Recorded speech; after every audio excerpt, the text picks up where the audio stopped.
We've seen again news today of dramatic premium increases and higher deductibles on the exchanges through which citizens can buy their health insurance under the Affordable Care Act. Small businesses are complaining they're being put under strain by the act. So while it has expanded the number of people able to get health insurance, clearly cost issues have arisen. So I was wondering what your position would be about the Affordable Care Act and what you would pursue if elected to provide health insurance to Americans. What I'd like everyone to hear is that I believe we need to do something.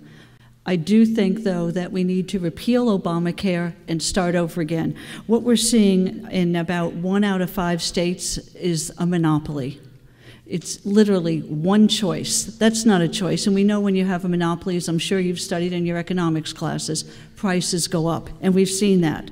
25% increase we can expect come January in 39 states. This is not what we were promised.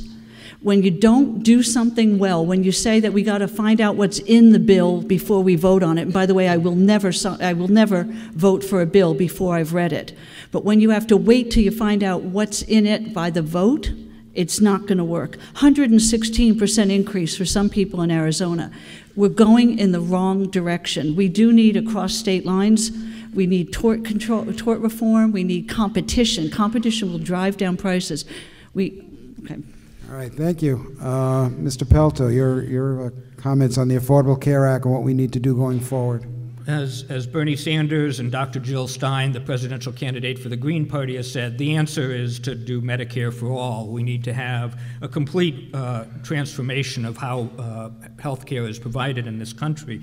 But as an interim step, there needs to be the recognition that this is exactly what the Congressional Budget Office had said would be the price of these, because you don't have a public option in order to create an incentive against the kind of monopoly.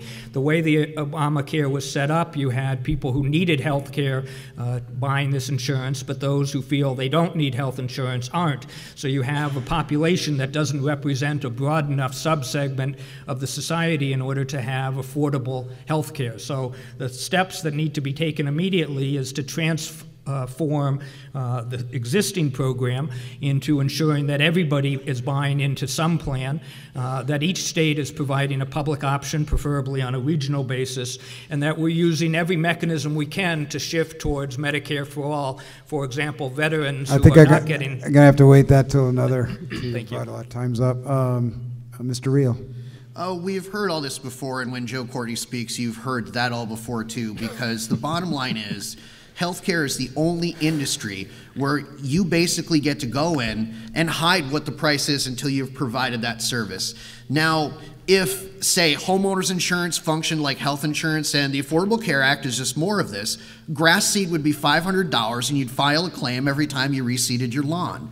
Insurance is for catastrophic things, not for everything. So what we've done here and what Obamacare was the insurance industry said these people want out. They know they're being rooked, and the government pretty much came in at the point of a gun and said, you've got to buy our junk policies. Now, the bottom line here is all we need to do, and this wouldn't cost the taxpayers a dime, actually this would be a great start, is we just remove all of the exemptions from antitrust laws for the healthcare industry. You'd see costs drop like a rock, 50% right away across the board. But special interests don't want that, and Democrats and Republicans aren't going to do it. Representative Courtney. Well, as someone who voted to repeal the antitrust exemption in the House and actually passed the House in 2010, I think Dan should do his homework better before throwing around accusations like that. The key that you said in your opening comment, Paul, was that these are rate increases in the exchange, and that is happening. But people in the exchange also are eligible for subsidies, so 3/4 of the people that are covered under it are not going to feel the full brunt of those increases. However, we do need to go back into those exchanges and make changes. A public option is a good way to create more competition within the exchanges. Again, in the House, we passed a public option in the first version of the bill in 2009. It got stripped in the Senate and in the final version, but we should go back to that proposal, which would create more competition. And I would support bringing Medicare down to age 55, which came within a vote of passing in 2010. so that there would be more options for people who are in the individual market. But I have a letter here from Willimantic Waste, which talked about their premiums as a business here in the district, about 280 employees. In 2014 to 15, their rates went down 2%, 2015 to 2016 down 1%, and in next year's rates are 0%. So the notion that this is happening throughout the market, in fact, there's much more variation and complexity. Time on that one, Congressman. Can I? Yeah, 30 seconds. You know what, Joe said that people are getting subsidies. You know what subsidies are? That means that we, the taxpayers, are subsidizing someone else. So what happens is you pay more so that someone else can pay less. 75% of us apparently are paying more, Joe. That's not what we were promised when this first started. It's, you know what, we've got to, we need change. We need to do something, but this didn't work out. You voted for a bill that you didn't read before you voted for it. I mean, we know that from, we had a speed reader there who was looking at the bill and reading it, and it can't be done. Give Representative Courtney a chance to respond to that, and then we'll hear from other I'm on one of the committees that marked the bill up. It was a 26-hour marathon session. We went through every page of that bill. And anyone who knows me, I was voted most conscientious in the legislature when I was by Connecticut Magazine. That's not how I operate. I do not vote after or before I read a bill. Mr. Reale, looks like you want to say something. And we do have a lot of high deductible plans now, which people are seeing what they're actually paying. So I don't know that it's quite as invisible as you made it seem. Yeah, and I would go a little further than the antitrust exemption stuff. And by the way, I've promised to do this under penalty of perjury. So when I get elected, I'm going to put the legislation forward. That's a guarantee. So one thing we also need to do with Medicare is we need to say, hey, name your price. Name your price up front. We're not telling you what it needs or it needs to be. We're saying it can't change depending on how it's paid. You do that, that's going to drop costs too right away.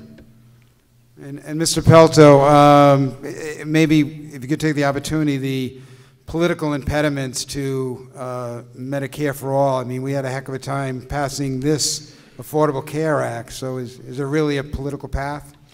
The political path is that we can't afford the path that we're on, that there are all kinds of cross subsidies. To repeal Obamacare and to leave all of these people who need care with no option but to go to the hospital would end up costing taxpayers significantly more. We know the pressure that's already putting on hospitals to keep the insurance companies profitable. We know that hospitals are being forced to combine services at the detriment of local hospitals. The fact is there are no simple answers, but Obamacare was a first step that now needs to be modified on our way to something that's more fair.